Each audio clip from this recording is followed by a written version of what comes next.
If you enjoy both African hunting and older rifles, double rifles, bolt action rifles of Holland & Holland, Rigby, Wesley Richards, Jeffrey, Mauser, please hit the subscribe button below and join our community where we discuss this. Today we take a look at most probably one of the most famous bolt action rifle manufacturers in the world. We're going to review a Mauser Type B rifle in caliber 9.3x62. Now Mauser is one of those really old gun makers, tracing their history back to July of 1811.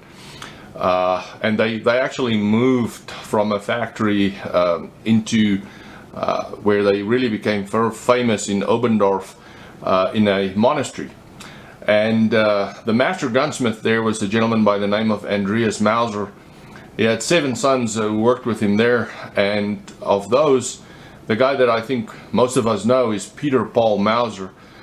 So even though Paul Mauser is given all the credit, his first name is actually Peter. But he was an absolutely brilliant engineer and developer of firearms and firearm mechanisms, and the controlled feed Mauser action has become the mainstay of hunting rifles.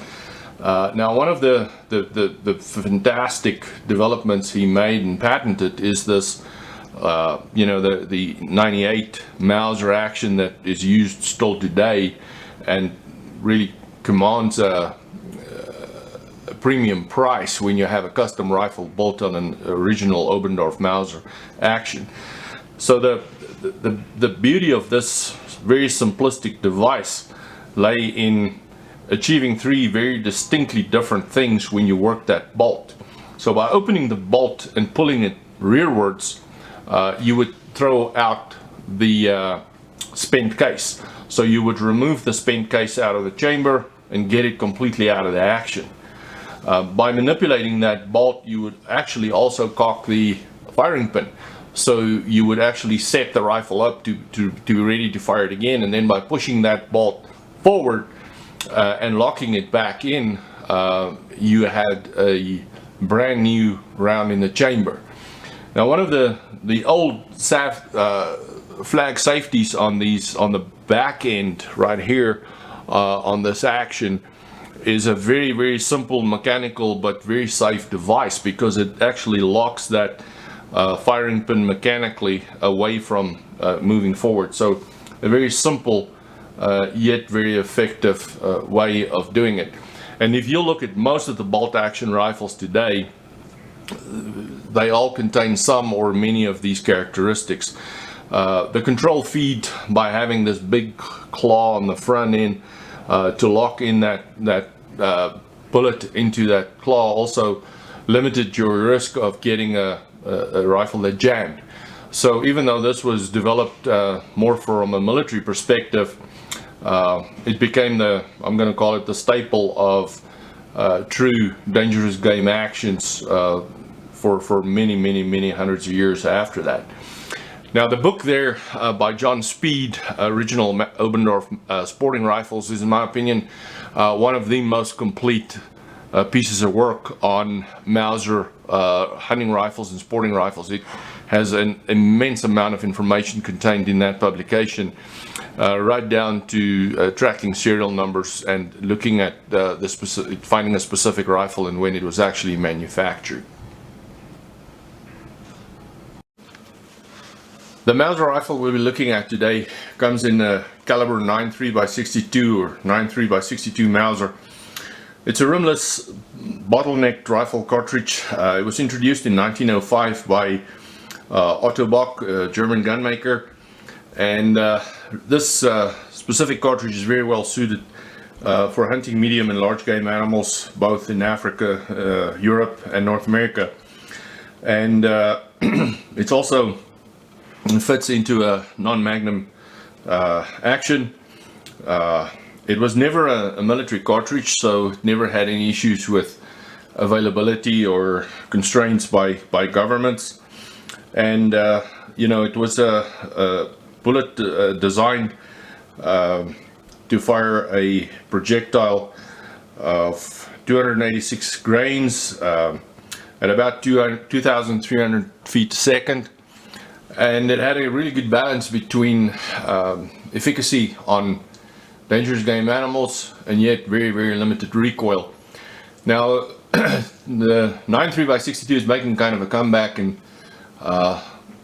factory ammunition is available from virtually every gun maker. On the reloading front, Swift A-frame actually offers a heavy 4 caliber bullet in a 300 grain Swift A-frame, and that is a phenomenal bullet, especially if you're going to hunt buffalo. That 300 grain bullet performs exceptionally well, recoil very, very manageable, penetration and efficacy in buffalo, really very, very successful development there.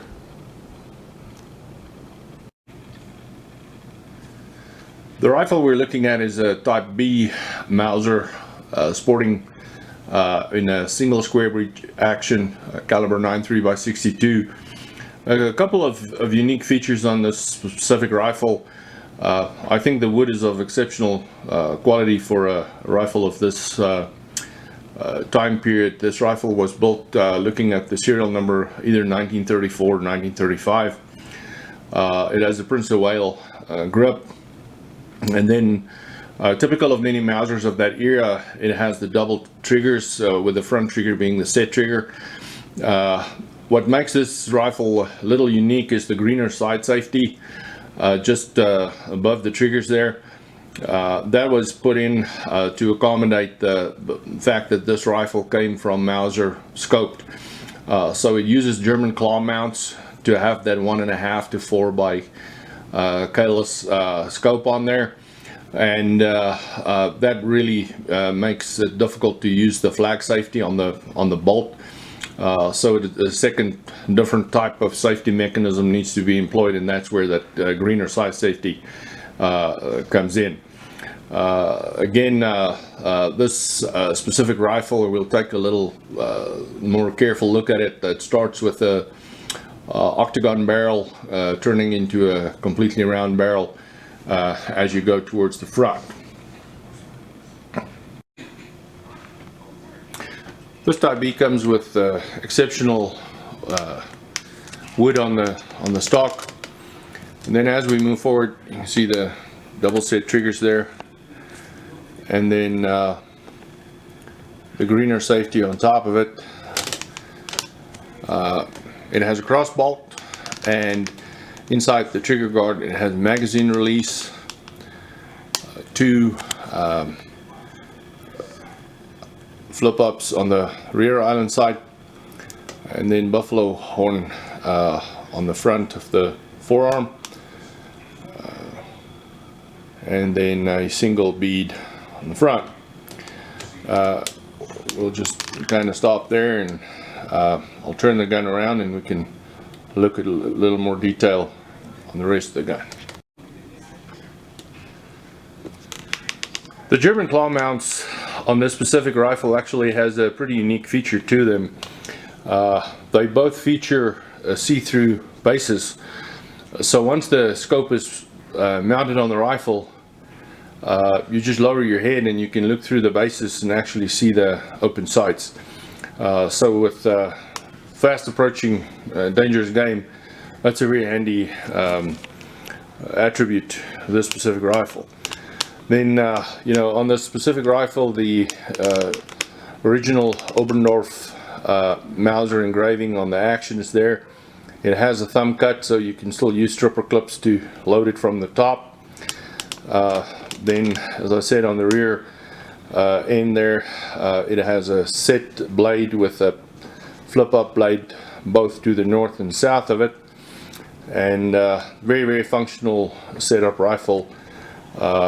Very mild recoil, and you know, actually a very nice rifle just even to look at, but a very practical setup. Even the magnification on that scope is pretty good, set at 1.5 to 5, so very simple, easy to use in a great classic African caliber.